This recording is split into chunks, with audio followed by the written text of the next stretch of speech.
I thought maybe for today's video we dive into the Saturator of Bitwig Studio, because for me and maybe also a lot of people it's not really clear what it does exactly to the signal. And we're trying to find this out in this video, and yeah, I would say let's go. So this is how the Saturator looks like in Bitwig Studio. And at the title it says Saturator Destruction. And for me also all these devices are basically just distortion devices. And I mean devices like fuzz or overdrive, tape saturation, and saturation, of course. It's just creating harmonies or harmonics, not harmonies, harmonics above your root signal, and yeah, create this kind of distortion sound in a more or less the same way. And at the bottom here it says wave shaper. And the wave shaper is basically where you send a signal to a kind of a transfer function, which is represented here by this yellow line. And you can alter this line and can send the waveform or your signal onto a different path, which creates then or results in a different wave shape. And this is why it's called wave shaper. And I can show you this here in a minute with the oscilloscope here. You can also make this a bit bigger so you can see it pretty clearly on the screen. Yeah, nice. And we have here a DC offset device on the left side. And DC offset device basically just creates positive and negative values. And if you modulate this here at audio rate, it basically creates a sound. And this is also representing what your speaker cone or your membrane at your speakers are doing. So when you have the slider here at positive range, you basically move your speaker cone or membrane out.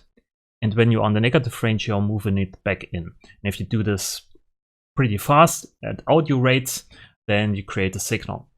And for this experiment, you basically just used an LFO with super slow speed, so we can analyze what's happening with the signal. And you can also see here that we have here a transfer function on the saturator, and it's basically doing nothing. We have here just a rounded edge at the top, but it's not affecting the signal at all because it's not loud enough to reach this this curve here.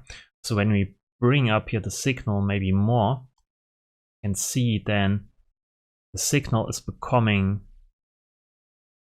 a bit flat at the top. You can barely notice it. It's not that visible. Maybe I make this a bit slower here.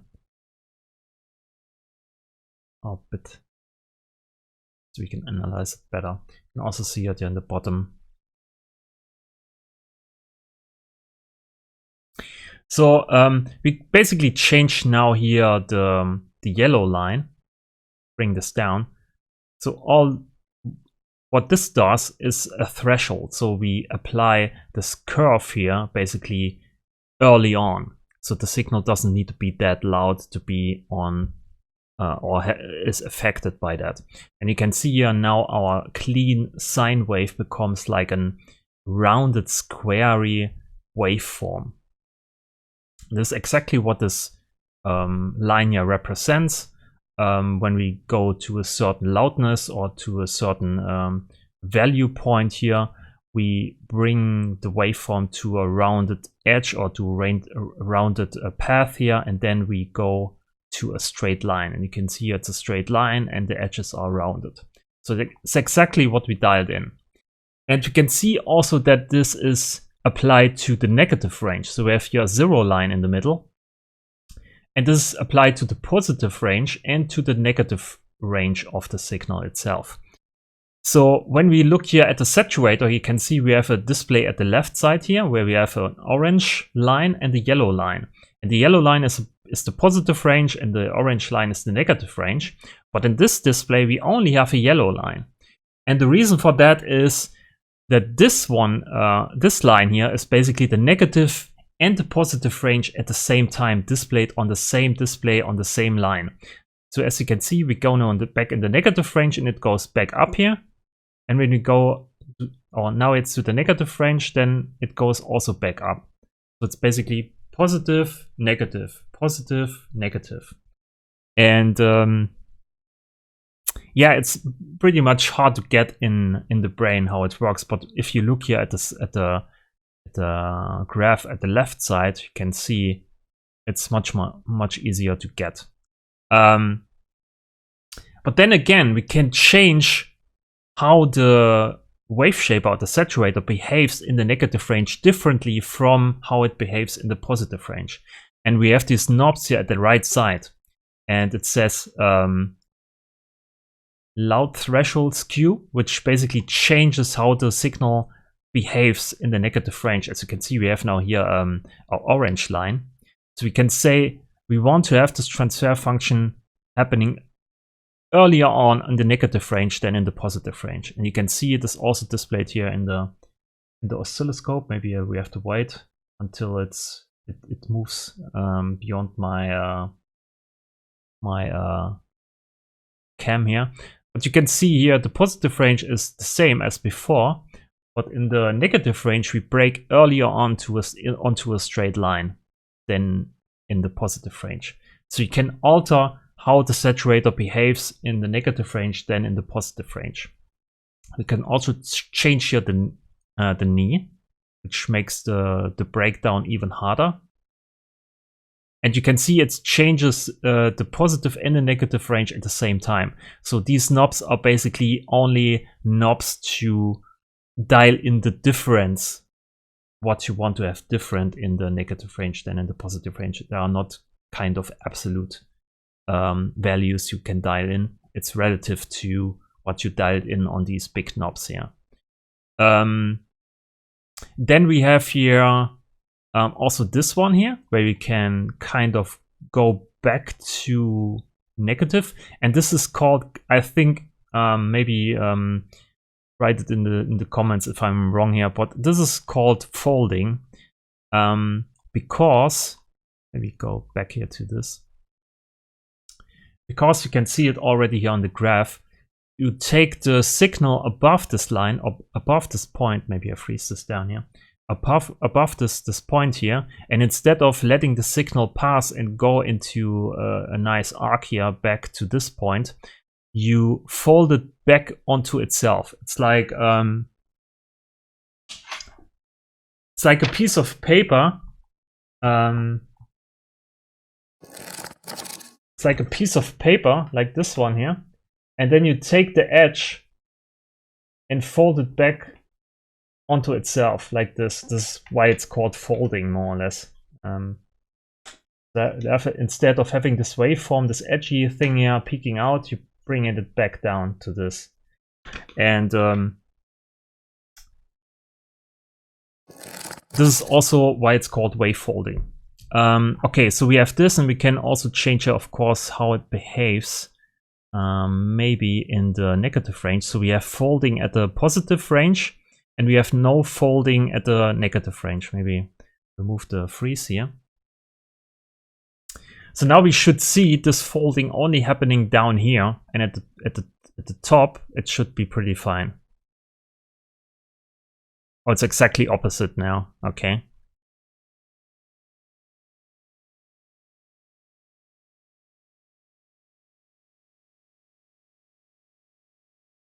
Maybe put it this way.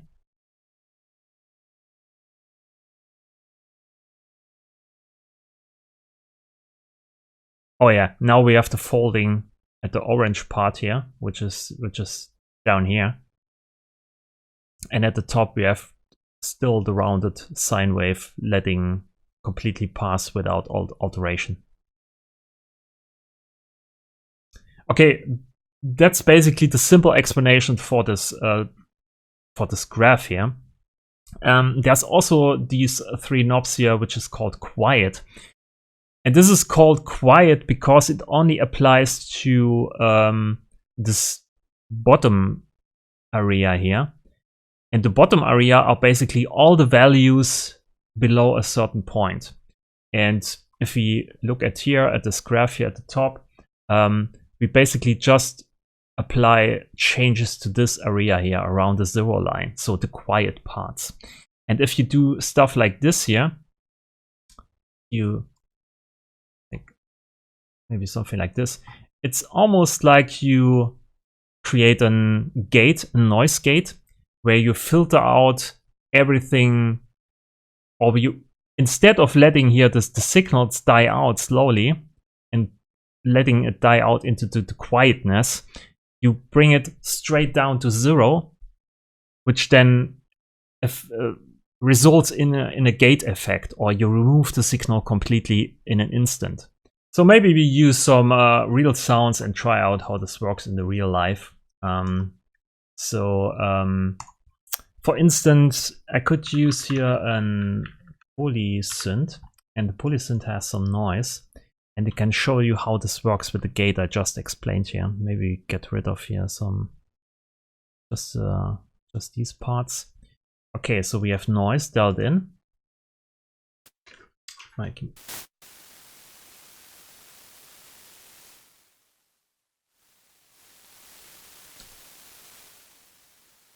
You can hear. Can remove the noise completely.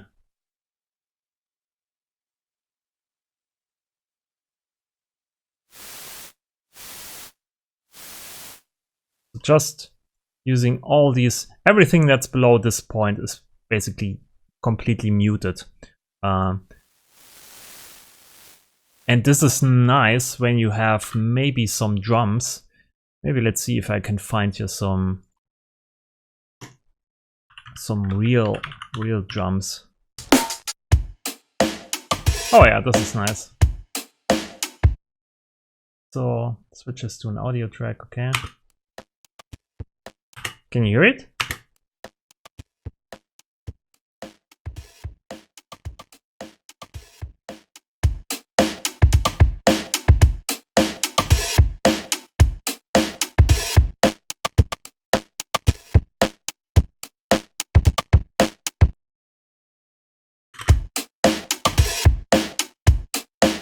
Yeah, I can completely remove some of the tails of the drums.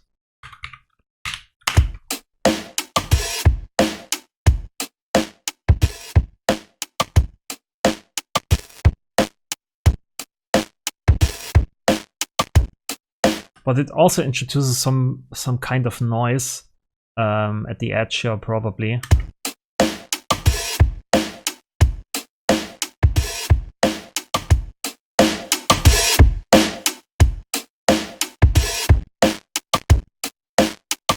And sometimes this is also nice on bass sounds, where you have a big fat bass sound and you have reverb on it, and you want to cut out the reverb, but also want to have distortion, so you can basically do it in one step.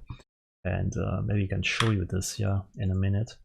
So maybe we use a phase 4, make some bass. And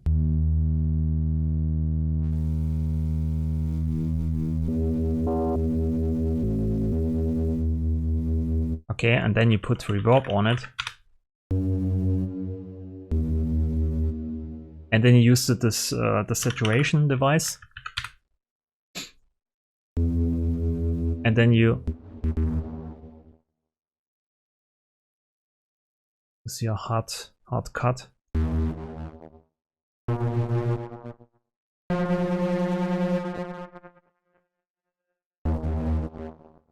And then you can remove some of these reverb sounds.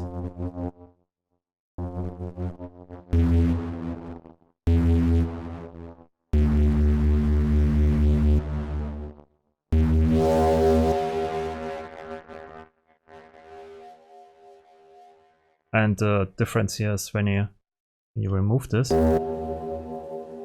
it's slowly dying out, and here you can cut it off.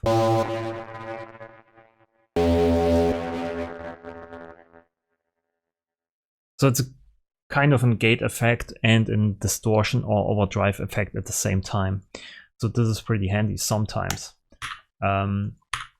And of course is when you use drums, like we did use the real drums. And instead of gating, we can also apply here a nice rounded edge at the top.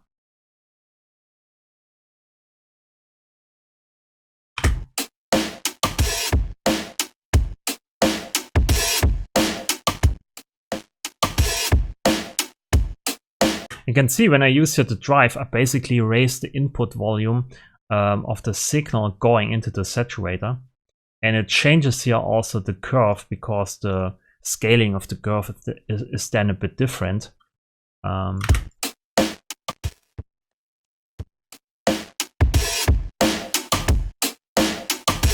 Because if you make it louder, then of course this curve here is in a different scale to the input signal. And you can also see here that when you have this linked on, the saturator tries to compensate for your input gain on the output. So when you basically raise the input, you lower the output.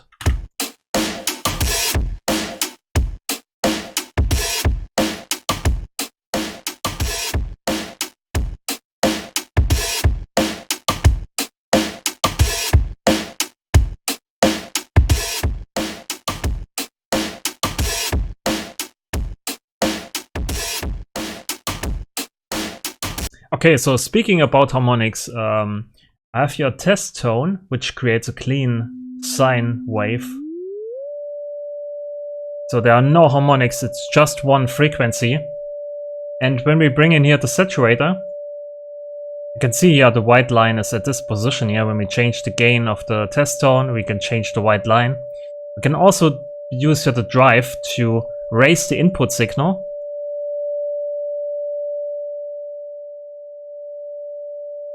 Maybe bring this bit down here, make a harmony.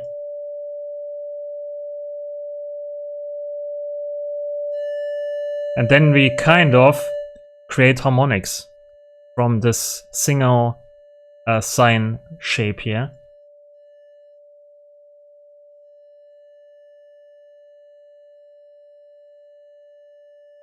You can also see here the odd and the even harmonics changing differently.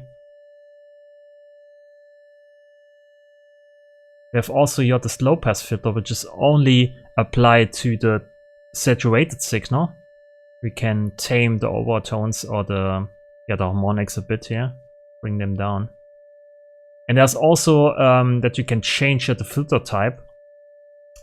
And I would advise you to click to select a device, hit F1, then look at the modes here, and you can see steepness, pole count of the low pass filter. G modes are gentler and R modes are a bit bumpier.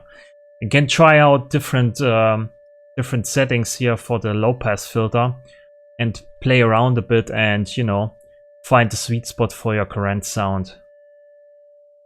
But in general, you create overtones and you have to be aware of it. And sometimes when you have a super clean sound like a bass drum and it sounds alone and not that fat, then you use a saturator, it creates overtones, and then you have this much richer sound in the end.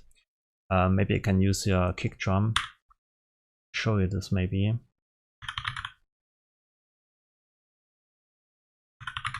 Kick, E-kick. Okay, so let's remove this.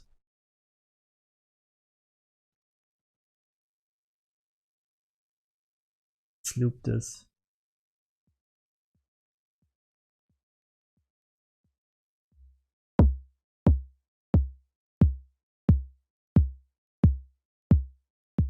So nothing happens to the kick sound. It's like a sine wave hitting just one frequency, more or less.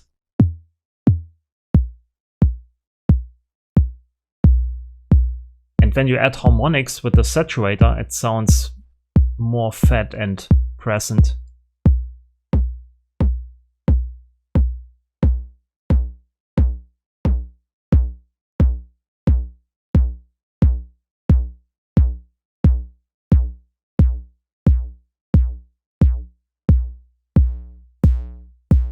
Maybe fuzz.